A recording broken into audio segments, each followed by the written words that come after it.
In today's video, I'll show you how you can use Google Bard with Google Sheets. Now, the first thing you want to do is come over to this website. It's workspace.google.com/solutions/AI. And take a moment to pause this video if you need to write that down. So in order to actually access this and use it for yourself, you will have to actually apply first. We're going to go ahead and click Try Duet AI. And then from here, in order to request a trial, you will have to fill out all of these details of the form. And then hopefully after that, you will be accepted and you'll be able to use it. But how did it actually integrate and how will it help us? So if we scroll down a bit here, it will actually show us an example of what it does. So if we play this video here, as you can see, it will add this Help Me Organise section on the side.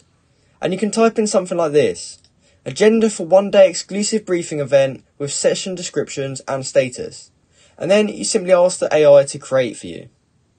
So as you can see, the AI just created that whole table just from your piece of text. So this is going to be revolutionary in how people use Google Sheets. And it's going to really save a lot of time for tons of people. So that's exactly how you can use Google Bard with Google Sheets. If you found this video helpful, please comment down below to say this video helped you out. And like and subscribe for more content like this. Thank you for watching.